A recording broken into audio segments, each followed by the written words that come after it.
Isang mapagpalang araw po sa ating lahat. Meron tayo ditong isang i-deep clean na isang Whirlpool automatic washing machine. Ito ay ating i-deep clean. Meron niyang tak dito, titiklapin natin yan. Meron niyang metal screw rito eh. Ayun.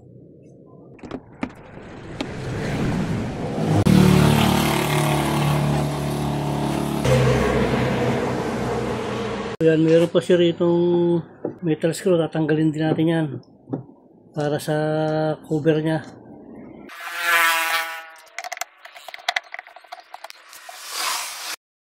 May clip siya rito sa tabi. Yan. Tatas natin yan. Ito pa. Yan o. Yan.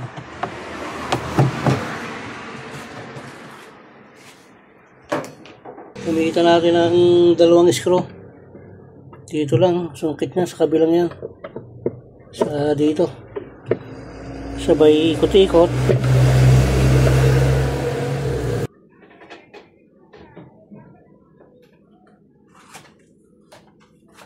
So, gamit itong ating number 10. Yan. Yan ang ating ipangkakalas dito sa apat na yan. Pupukpukin muna natin para lumuwag. So, dahil sa maluwag na, gamitan natin siya ng ratchet.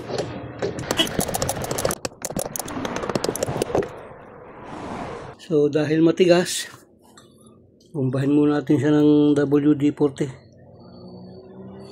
Yun, binabad lang natin sandali ng mga 2 minuto. Sabay kalug-kalugin natin. Ayun. Ayan. Ayun. So, yan ang kanyang drum. Ayan. Mamanu-manuhin lang natin ito doon sa puso. Hindi naman siya masyadong marumi. So, napansin natin. Meron siya mga kawad. Ayan, pumasok na dito sa drain. Na-shoot dito. Inipit. So, umipit pa rito.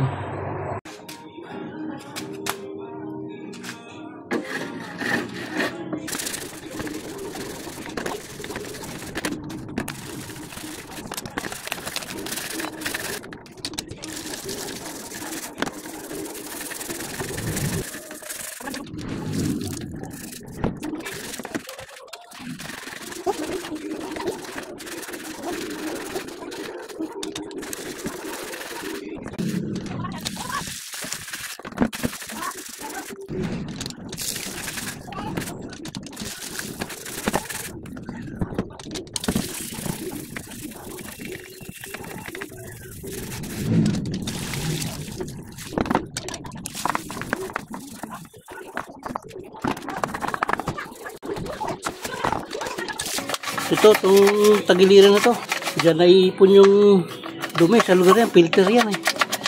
Ayan. Sinasalaan yan yung mga dumi rito. Kailangan malinis natin mabuti yan. Ayan, gamit ko nating toothbrush. Ayos. Ayan, huwag malikot. Sige na.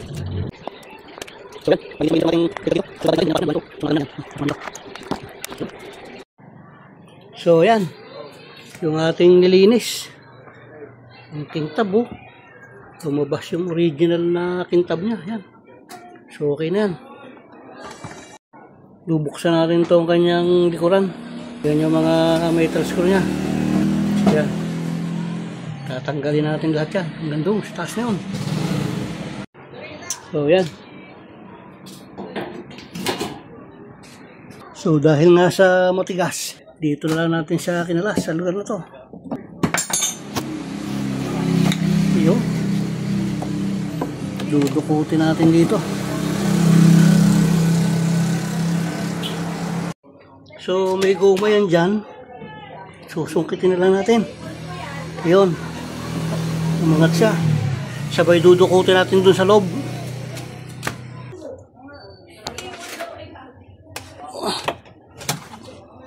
So, yun.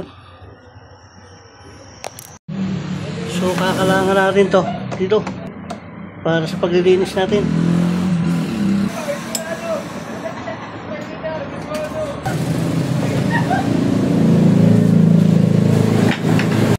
So, yan. Grabe ang dumi niya. lilinisin natin yan. So yan, marumi yung kanyang aso. Ayan, ang dumi niya, yung pinaka drum. So yan, lalagyan natin, babasahin natin siya. Yan,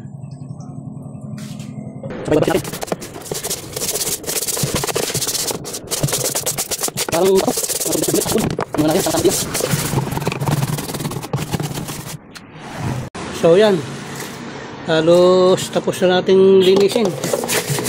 Nakinis na yan.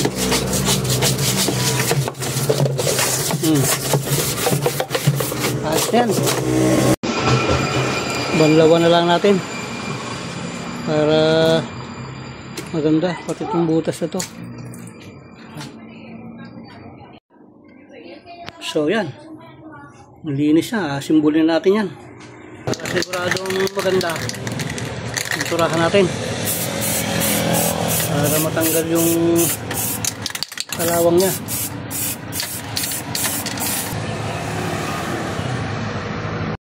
So yun, pipinturahan din natin yan para magandang maganda.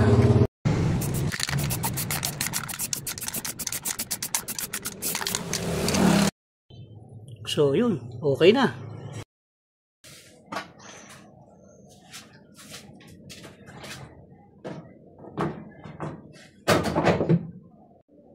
Yan, binabad lang natin sa langis yung mga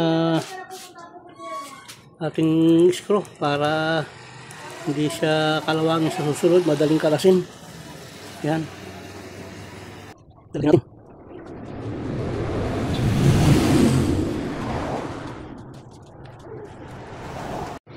So, hihigpitan natin.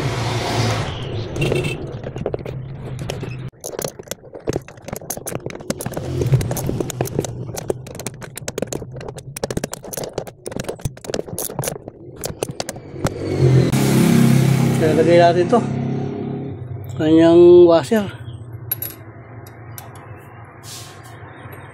Ayun, pininturahan din natin yan. So ilalagay natin to. Ayun, yan, sabay higpitan natin para okay na. So yan, malinis na yan. Ikakabit na natin.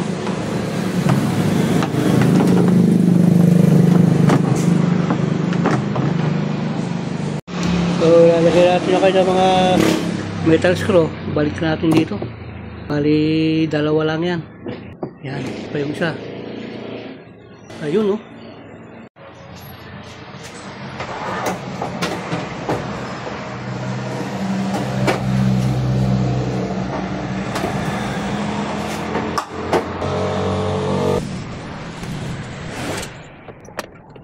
So yan po, natapos na natin. Nakikabit na natin sa lahat. O yun, kaganda. Yan. So ating titestingin nyo yung ating ginawa na washing machine. I-try natin. So yun, silagay natin siya sa pag-i-spinin lang natin. Yan. So yan, naka-spin siya.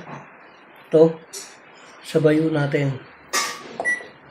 Yun, tingnan natin kung mag-i-spin siya.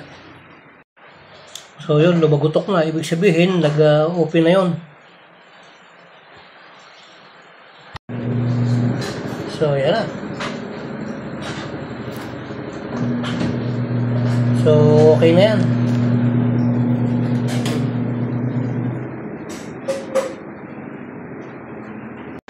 So dito nga po muling natatapos yung ating isang maiksing video kung saan ipinakita natin yung deep cleaning ng isang automatic washing machine. Maraming po salamat sa patuloy nyo pong pag-subscribe. Nawa po ang biyaya at pagpapala ng ating Panginoon ay sumating lahat. Maraming po salamat. God bless po.